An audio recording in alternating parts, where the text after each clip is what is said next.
Hello दोस्तों, मैं सौरभ झा आपके अपने YouTube channel study with learner से स्वागत करता हूं। तो कल हम एक्सरसाइज 5C ख़त्म कर चुके थे। आज हम एक्सरसाइज 5D की तरफ चलते हैं। तो एक्सरसाइज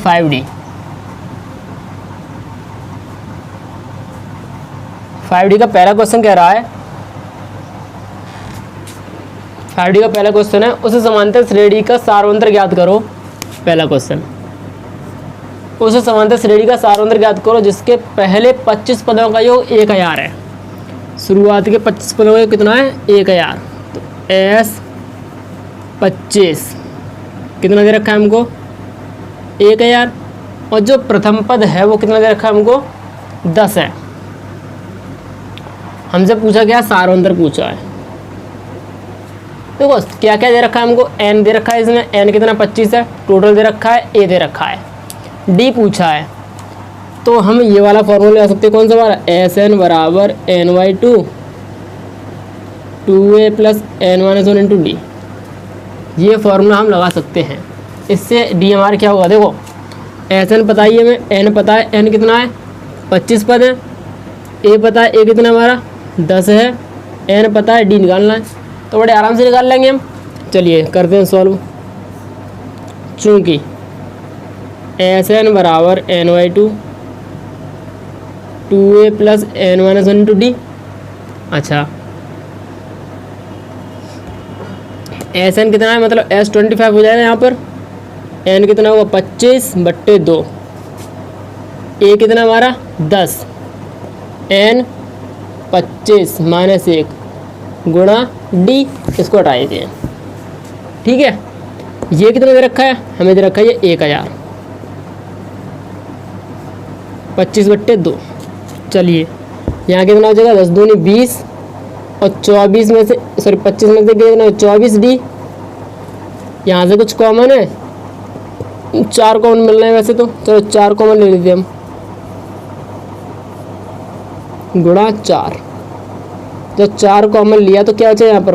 5 प्लस 6d। देखिए 4 पंजे 20 और 4 छिक्के 24। अच्छा 25 चौके कितने होते हमारे? 100/2। 5 प्लस 6d। ये दो भाग में इधर किस में आएंगे? गुणा में। 100 और 5 प्लस 6d, ये गुणा में इधर किस में आएंगे? भाग में। तो 1000 गुणा 2/100 बराबर 5 प्लस 6d। 100 से कट के 2 जीरो, कितना बचेगा अब? 10 दूनी 20। ये प्लस का इधर किसका आएगा? माइनस का।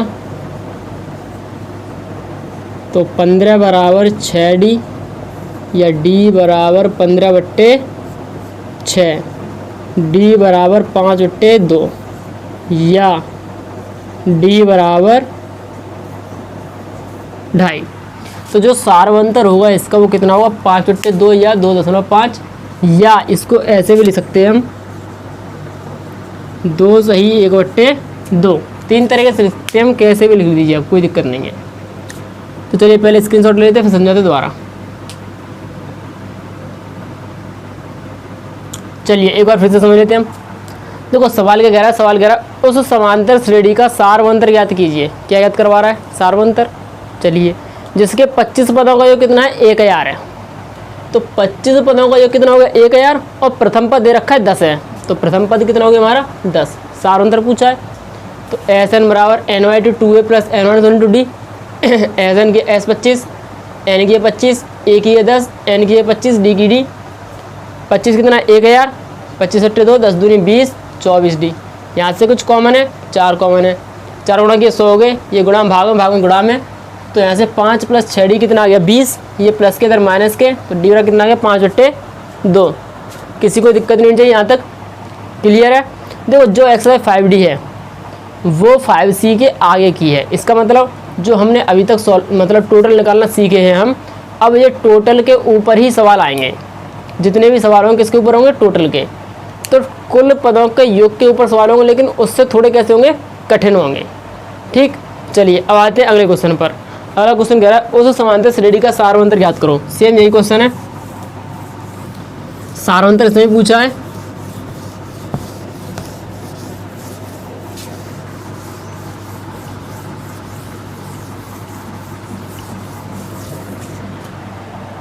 जिसके पहले 3 पदों का योग इतना है, प्रथम पद इतना है। सेम यही क्वेश्चन है, सेम।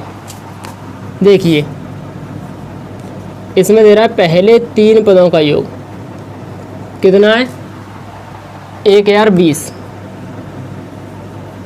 और जो प्रथम पद है वो कितना है, 5 है। प्रथम पद कितना है, 5। क्या पूछा हमसे, डी पूछा है। तो इसके लिए क्या करेंगे, यही फॉर्मूला लाएंगे हम पहले, Sn बराबर n/2 2a plus n-1 into D.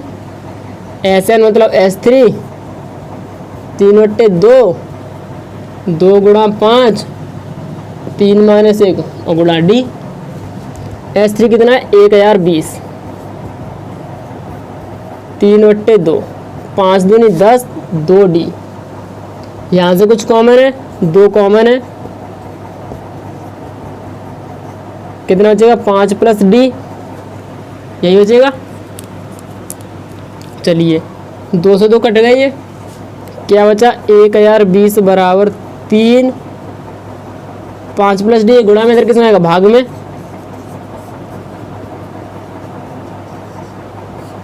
3 Trika 9 3 चौक 12 340, तो 340 बराबर 5 प्लस डी। डी बराबर 340 माइनस 5, ये प्लस का किसका जाएगा, माइनस का तो जाएगा, माइनस का पहुंच गया। तो डी बराबर 335। तो इसका जो सार्वंतर होगा वो कितना होगा, 335। मतलब अगर किसी समांतर श्रेणी का प्रथम पद 5 है, सार्वंतर 335 है, तो उसके 3 पदों का योग, शुरुआत के 3 पदों का कितना होगा, 1020 होगा। तो चलिए पहले स्क्रीनशॉट ले लीजिए।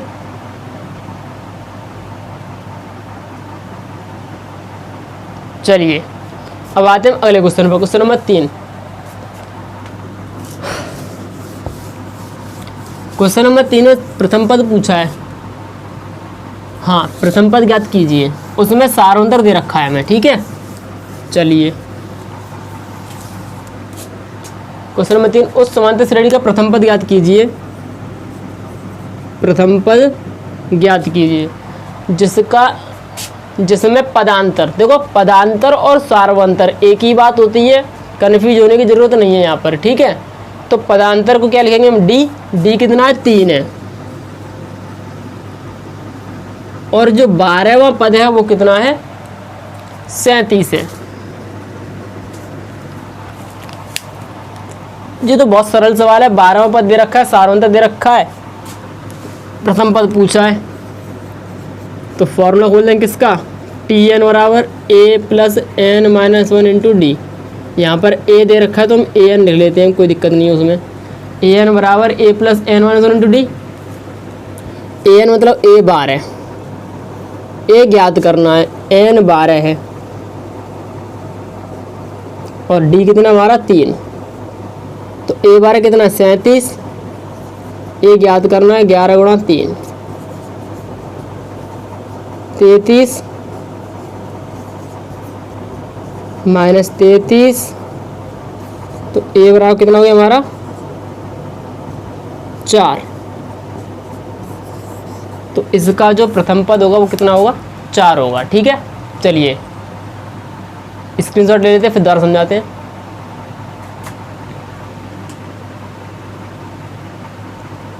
चलिए एक बार फिर से समझ लेते हैं।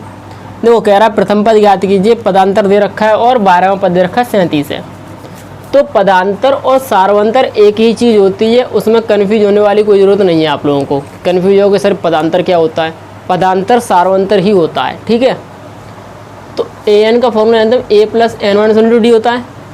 an मतलब a 12, a ज्ञात करना है, n 12, d 3 है। a 12 कितना, 37, 11 में 12 में से 11 33 हो गया, ये प्लस का माइनस का 4। अगला क्वेश्चन क्या कह रहा है, अगला कह रहा है 60 से 120 के बीच की, 120 के बीच की सभी विषम संख्याओं का योगफल ज्ञात कीजिए। 60 से लेकर 120 की जितनी विषम संख्या हैं उनका टोटल ज्ञात करना है, ठीक है। चलिए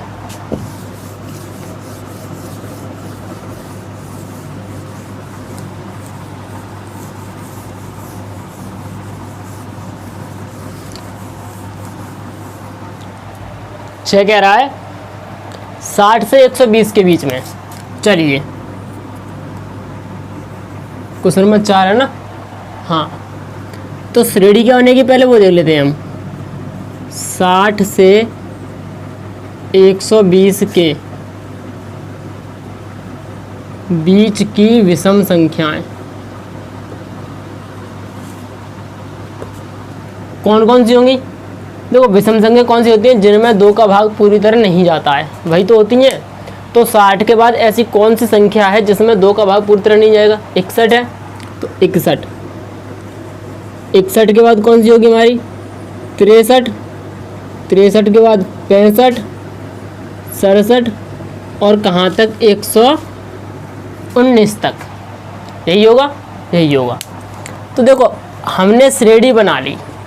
क्या हमें इसमें पता है, देखो टोटल के लिए मैं हर बार बताता हूँ आपको 3 चीज़ चाहिए होती हैं, ए, एन, एल या डी, यही तो चाहिए होता है।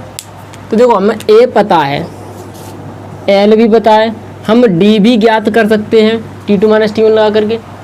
पता नहीं है तो क्या पता नहीं, हमें एन पता नहीं है, तो क्या करेंगे पहले हम एन ज्ञात करेंगे कि इस श्रेणी में कितने पद हैं। तो श्रेणी में कितने पद हैं, हम कौन सा फॉर्मूला लगाते हैं हम, एल बराबर A plus N minus 1 to D, यही तो लगाते हैं हम। तो चलिए ए बराबर 61, एल बराबर 119, डी बराबर T2 - T1, 63 - 61 बराबर 2। चूँकि एल बराबर A plus N minus 1 into D, यही होता है, बिल्कुल होता है। एल कितना है 119, ये 61, एन ज्ञात करना है, डी कितना हमारा 2। चलिए 119 बराबर 61 प्लस 2n माइनस 2, 119 बराबर 61 में से 2n कितना बचेगा 59, ये प्लस का इधर किसका जाएगा माइनस का।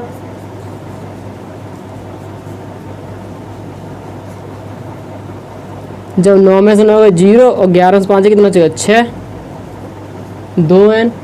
तो यहाँ से जो n की वैल्यू आएगी वो कितनी आएगी 60/2, मीन्स n बराबर 3।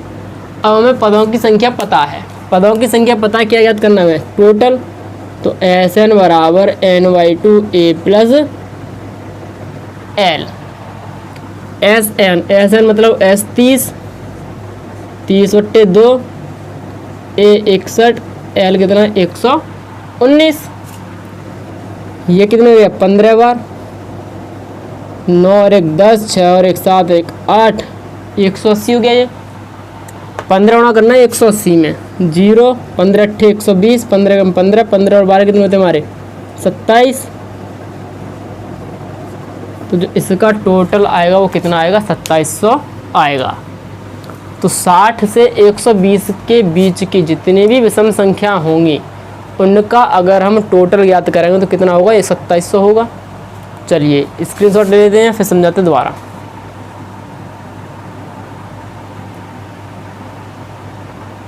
चलिए देखो 60 से 120 के बीच में विषम संख्या पूछी है, तो पहले कौन कौन सी होंगी वो ज्ञात करेंगे। 61 63 65 डॉट डॉट कहाँ तक 119 तक, क्योंकि 120 के बीच की पूछी हैं। तो विषम संख्या उन्हें श्रेणी ज्ञात कर ली, तो मैं वहाँ से ए निकाल लिया, डी निकाल लिया और एल पता है, फॉर्मूला है वहाँ से हमने निकाला एन, एन आ गया, एन का वैल्यू पुट की, हमने वहाँ से क्या निकाल लिया टोटल निकाल लिया। ठीक है, चलिए अब आते हैं क्वेश्चन नंबर 5 पर।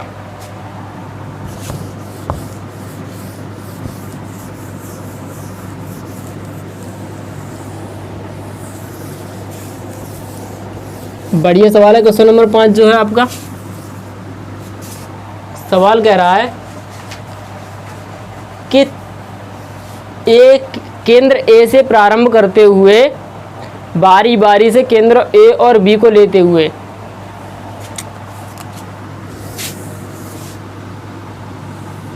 यहाँ पर हमारा ए है, यहाँ पर हमारा बी है।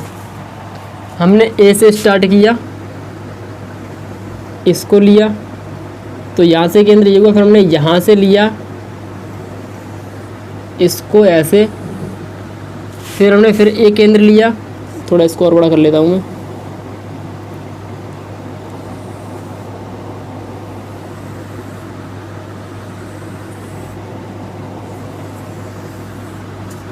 ऐसे करके चित्र बन रहा है ये। उसमें लगभग गोल है, मेरा थोड़ा वैसा हो गया है ये, तो गोल ही बनेगा, लगभग गोल बनेगा, पूरा गोल नहीं बनेगा ये, ठीक है। तो कह रहा है केंद्र, बारी बारी से केंद्र ए और बी को लेते हुए त्रिज्या 0.5, 0, 1.0, 1.5 सेंटीमीटर, 2 सेंटीमीटर वाले उत्तरोत्तर अर्धवृत्तों को खींचकर एक सर्पिल बनाया गया है, जैसा कि आकृति में दिखाया गया है। 13 क्रमागत अर्धवृत्तों में बने इस सर्पिल की कुल लंबाई क्या है। देखो हमारे पास दो केंद्र हैं, एक केंद्र ए है, एक केंद्र बी है, ठीक है। हमने क्या किया, पहले हमने प्रकार की नोक, हमने वृत्त खींचते हुए हम वृत्त, तो क्या करते हैं, प्रकार लेते हैं।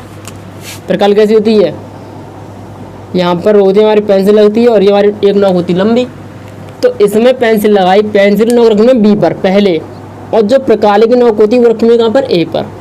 यहाँ से हमने एक वृत्त खींचा, जो ये वृत्त खींचा है इसकी जो त्रिज्या वो कितनी है, 0.5 सेंटीमीटर, ठीक है। 0.5 सेंटीमीटर, 0.5 ही है ना, हाँ। अब ये त्रिज्या किसके लिए होगी, ये यहाँ से होगी ए बी की त्रिज्या। फिर हमने क्या किया, हमने फिर यहाँ से जो यहाँ पर ये कटा, यहाँ से हमने स्टार्ट किया, कहाँ पे खत्म किया, यहाँ पे खत्म किया। प्रकार में हमने इतनी दूरी ली और प्रकार की नोक रखी यहाँ पर, पेंसिल नोक रखी यहाँ पर, मतलब प्रकार नोक रखी हमने बी पॉइंट पर, और यहाँ आई हमारी पेंसिल नोक, हमने इसको खींच दिया। तो अब इसकी त्रिज्या देख रहे कितनी होगी, 0.5, 0.5 कितनी होगी, 1 सेंटीमीटर की। तो यहाँ से यहाँ तक ये कितना होगा हमारा, 1 सेंटीमीटर। तो हमने ये भी खींच दी। अब यहाँ तक आ गए हम। फिर हमने क्या किया, फिर हमने ए पे प्रकार नोक रखी, फिर हमने एक और खींची। तो अब देखो 1 सेंटीमीटर ये और 0.5 ये, तो ये कितना हो गया, 1.5 सेंटीमीटर का, तो ये 1.5 सेंटीमीटर का। ऐसे ही हम खींचते गए। कितनी बार खींचा हमने, 13 बार खींचा है। कितनी बार, 13 बार। तो 13 बार अर्धवृत्त खींचा और बार बार त्रिज्या में कितनी बढ़ोतरी हो रही है, 0.5 सेंटीमीटर की बढ़ोतरी हो रही है। तो ये पूछे सर्पिल की कुल लंबाई क्या है, लंबाई पूछी है। तो लंबाई आपको यहाँ से यूं नहीं बतानी है, लंबाई कौन सी बतानी है, ये वाली लंबाई, फिर ये वाली, फिर ये वाली, फिर ये वाली, फिर ये वाली और फिर ये वाली, ऐसे करके 13 गोल गोल गोल गोल कितने चक्कर लगेंगे, 13 चक्कर लगाने पर कितनी लंबाई हो जाएगी, ठीक है।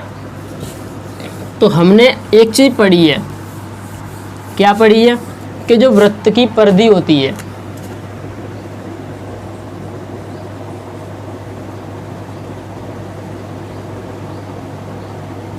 टू पाई आर होती है। और अगर मैं अर्धवृत्त की परिधि की बात करूं तो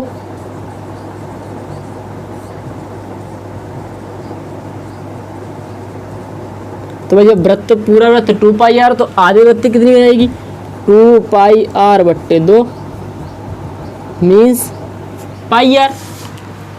अच्छा अर्धवृत्त और सॉरी परिधि क्या होती है, पहले ये चीज़ समझ लीजिए। देखो मेरा वृत्त यहाँ पर क्लियर नहीं बनेगा, लेकिन कोशिश करूँगा सही बनाने की। ये हमारा मान के चलिए एक वृत्त है, वैसे है नहीं, थोड़ा टेढ़ा मेढ़ा हो गया है, एक वृत्त है ये। इसका केंद्र कहाँ है, यहाँ है। तो ये इसकी क्या होगी, हमारी त्रिज्या, ठीक है। अगर ऐसे समझ में नहीं आया वृत्त किसे कहते हैं, तो सीधा उदाहरण दे रहा हूँ। आप लोगों के घर में उदाहरण होता है इसका अच्छे से, जो आप लोग अंगूठी पहनते हो, या आपके घर में पापा मम्मी पहनती हो अंगूठी, अंगूठी चलो छोड़िए, जो मम्मी चूड़ी पहनती हैं वो तो सबके यहाँ होता है।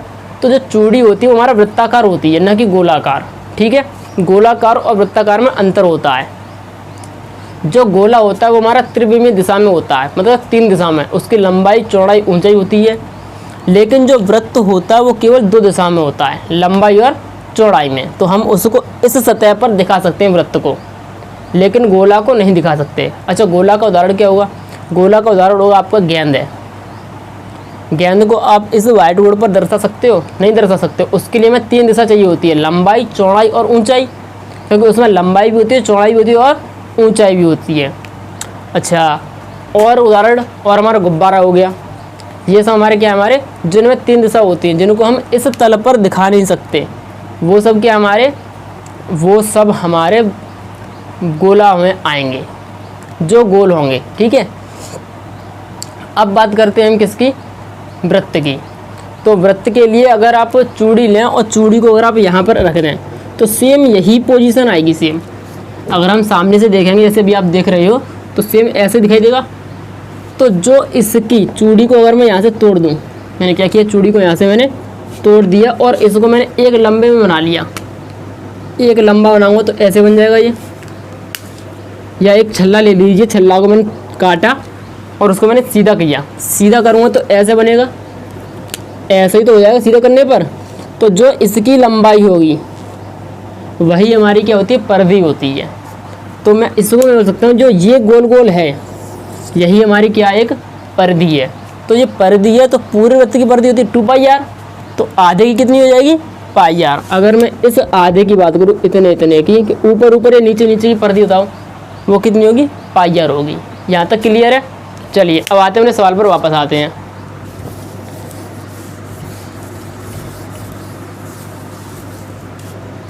देखो पहले वृत्त की जो त्रिज्या होगी, क्वेश्चन नंबर 5,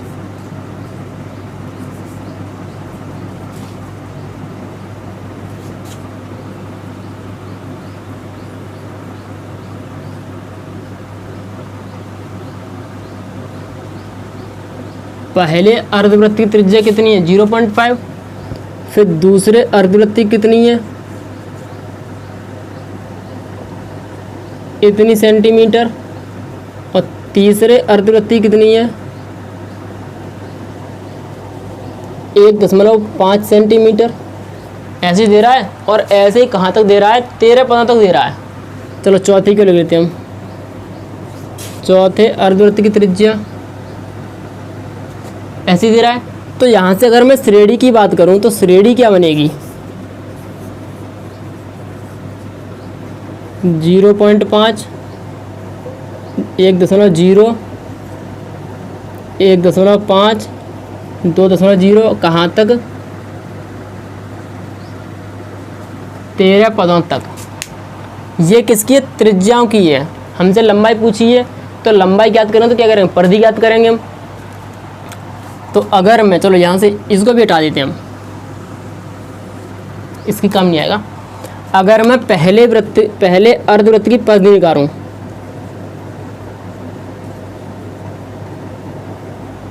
पहले अर्धवृत्त की परिधि, तो परिधि क्या होती है हमारी, πr ही तो होगी अर्धवृत्त की, अभी लिखा है था हमने। तो पाई गुणा 0.5, या इसको ऐसे लिखता हूँ 0.5 पाई। ठीक है, ऐसे दूसरे निकालेंगे हम। दूसरे अर्धवृत्त की परिधि 1.0 पाई, तीसरे अर्धवृत्त की परिधि 1.5 पाई,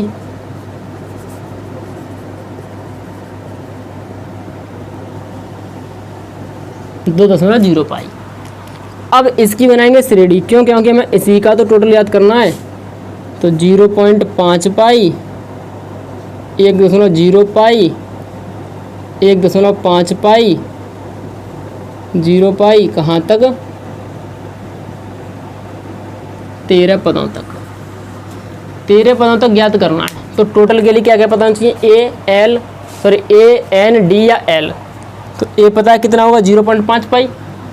एन निकाल लेंगे, एन 13 पता है, ए बराबर 0.5 पाई, एन 13 हो गए हमारे। डी निकाल लेते हैं, T2 माइनस T1। T2 कितना है, 1.0, 0.5 पाई। जब इसमें से इसको उठाएं कितना चाहिए, 0.5 पाई। डी आ गया, सब चीज़ पता है। चलिए फॉर्मूला देते हम, SN बराबर N/2, 2A plus N-1 into D. चलिए S 13, N कितना हो गया 13, A कितना है 0.5 पाई, N 13 और D कितना है 0.5 पाई। देखिए सवाल में पाई की वैल्यू आपको दे रखी है। अगर बोर्ड में पाई की वैल्यू ना दे तब भी आपको पाई का मान 22 के साथ रखना है। ठीक है, तो हम इसमें पाई का मान अभी नहीं रखेंगे, पूरा कैलकुलेशन कर लेते हैं तब रख लेते हैं, तो जल्दी सरल हो जाएगा थोड़ा सवाल। 13/2, जब 2 का गुणा करेंगे 5 कितना आएगा 1.0, 13 में से 1 गया कितना हो जाएगा 12,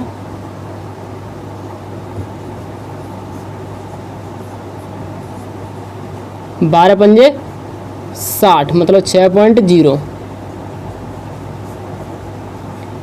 6 और 1 7.0 पाई। अब पाई का मान रख देते हैं हम, पाई का मान कितना हमारा 22/7, तो 13/2 गुणा 7.0 गुणा 22/7, 7 से 7 कटेगा कितनी बार, 1 बार, 2 से 22 कटेगा कितनी बार, 11 बार, क्या बचा 13 गुणा 11। जब इसको गुणा करेंगे हम तो S30 कितना आ जाएगा 3, 4, 1 इतने सेंटीमीटर।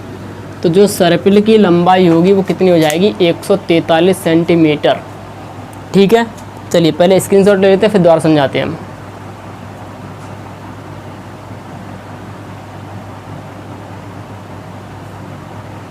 चलिए देखो सवाल कह रहा है केंद्र ए से प्रारंभ करते हुए बारी बारी केंद्र ए और बी को लेते हुए त्रिज्या 0.5 centimetre, 1.0 centimetre, 1.5 centimetre, 2.0 centimetre dot dot dot वाले उत्तरोत्तर अर्धवृत्तों को खींचकर एक सर्पिल बनाया गया।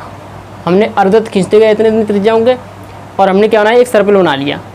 आकृति में दिखाया गया जैसा कि 13 क्रमागत अर्धवृत्तों से बने सर्पिल की कुल लंबाई क्या है। हमें कितने सर्पिल बनाने टोटल 13 बनाने और उनकी लंबाई याद करनी है। तो देखो पहले अर्धवृत्त की त्रिज्या इतनी, दूसरे की, तीसरे की, चौथे की, ये होगी त्रिज्या की बात।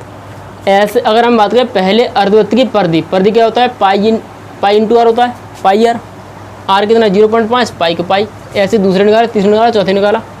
क्यों निकाला हमने परिधि, क्योंकि हमें जो लंबाई ज्ञात करनी है वो त्रिज्या से ज्ञात नहीं हो पाएगी। जैसे हमारा ये एक वृत्त है, चलो अर्धवृत्त कर लेते हैं हम इसको। अगर मुझे इसकी लंबाई याद करनी होगी वृत्त की तो इस त्रिज्या से या व्यास से ज्ञात नहीं कर पाऊंगा मैं, इसे त्रिज्या या व्यास से ज्ञात नहीं कर पाऊंगा। लंबाई क्या होगी इसकी परिधि होगी, तो परिधि निकालनी होगी। तो मैंने क्या किया पहले वृत्त की परिधि निकाली, दूसरे की निकाली और मेरे पास अब अर्धवृत्त है, ये तो कन्फर्म है। तो अर्धवृत्त की परिधि निकाली मैंने, इनका क्या करना मुझे टोटल, तो सबका टोटल याद करना है। टोटल करिए, ए पता है, एन पता है, डी निकाल लिया मैंने, फॉर्मूला लगा दिया, कितना आ गया 143 सेंटीमीटर आंसर आ गया। चलिए अब आते हैं क्वेश्चन नंबर 6वें के पहले पर।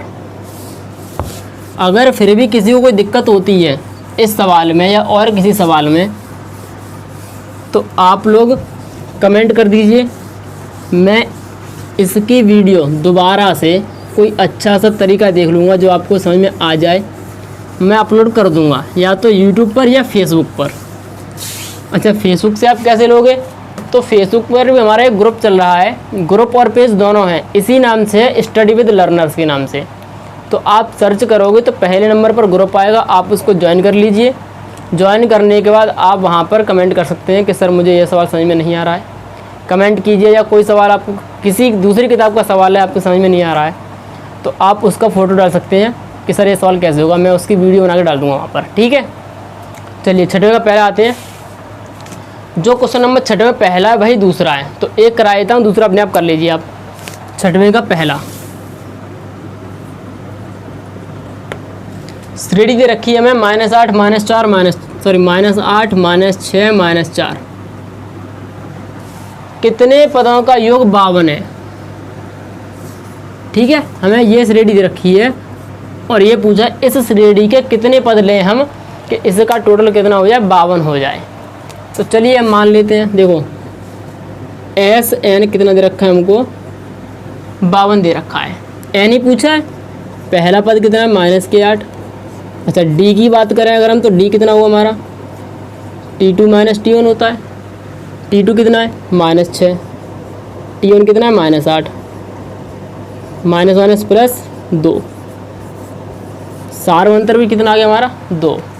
देखो कितना पूछा है, कितने पदों का योग 52 होगा, तो n ज्ञात करनी है।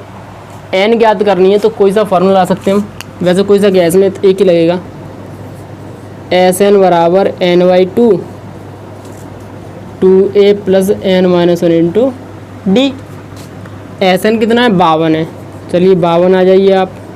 n पता नहीं है हमको, a पता है कितना -8, तो ये -8 हो गया। n पता नहीं है, d कितना +2। यहाँ से देखिए, यहाँ से 2 कॉमन मिल रहा है हमको, मिल रहा है, तो चलिए हम 2 कॉमन ले लेते हैं।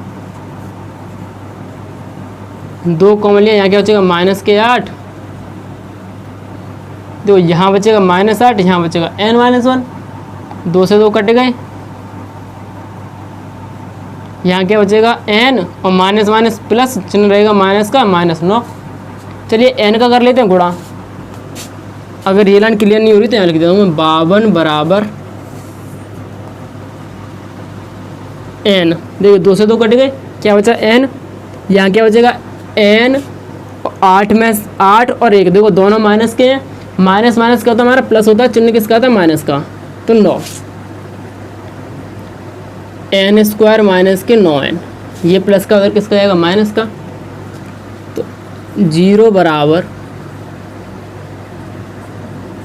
या इसको ऐसे लिख लीजिए n² माइनस के 9n बराबर -52 बराबर 0। गुणा करें तो 52 आए, घटाकर कितना आए 9। ऐसी कौन कौन संख्या होंगी, तो 52 आते कौन से पहाड़ी में, 13 के में आते हैं, 13 26 13 13 चौक 52। अगर हम 13 में से 4 घटाएं तो 9 आ रहा है, बिल्कुल आ रहा है। तो चलिए फैक्टर कर लेते हैं हम, 13 - 4 गुणा करेंगे तो क्या होगा 13n माइनस प्लस के 4n माइनस 52 बराबर 0। यहाँ से कुछ कॉमन है, n कॉमन है, तो n - 13। यहाँ से कुछ कॉमन है, 4 कॉमन है, n - 13। भाई जो कोष्ठक आगे बनता है वही कोष्ठक तो पीछे बनेगा, जाहिर सी बात है। और फिर गुणा कर लीजिए, 4 एकम 4 13 चौक 52, ठीक है। यहाँ से कुछ कॉमन है इन दोनों में से, अब इस पूरे पद और इस पूरे पद में से कुछ कॉमन मिल रहा है, n - 13, तो n - 13 कॉमन लिया, क्या बचा यहाँ पर n + 4, तो n - 13 बराबर 0, n + 4 बराबर 0, n बराबर 13 माइनस के 4। इसका मतलब क्या है कि इसमें से हम n कौन सा लेंगे, प्लस का माइनस का, प्लस का लेते हैं हमेशा, माइनस वाले क्या कर देंगे छोड़ देंगे। इसका मतलब इस श्रेणी के 13 पदों का योग जो होगा वो कितना होगा 52 होगा। चलिए पहले स्क्रीनशॉट ले लीजिए।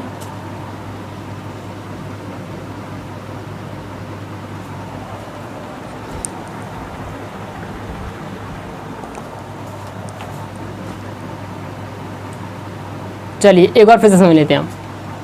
देखो इस श्रेणी दे रखी है हमें और कहा है कि इसके कितने पदों का योग 52 होगा, तो हम मान लेते हैं n पदों का योग 52 होगा। तो Sn बराबर 52 a - 8 d निकाल लिया। फॉर्मूला है Sn बराबर n/2 2a + n - 1 d। 52 n की वैल्यू n, a की वैल्यू 8, d की वैल्यू 2। यहाँ से कुछ कॉमन है, 2 कॉमन लिया, यहाँ क्या -8 n - 1, 2 से 2 कट गए, 52 बराबर n, ये n आगे आ जाएगा, 8 और 1 कितने होते हैं 9, चिन्ह किसका माइनस का, गुणा किया n² माइनस 9n, ये प्लस के उधर माइनस के ले आएंगे तो माइनस के हुए। इसको ऐसे ले सकते हैं हम, इसके किए फैक्टर तो क्या है n - 13 n + 4, तो n बराबर 13 n बराबर -4, माइनस के में से छोड़ते हैं प्लस के हम ले लेते हैं, ठीक है। तो आज की वीडियो हम ये खत्म करते हैं, धन्यवाद।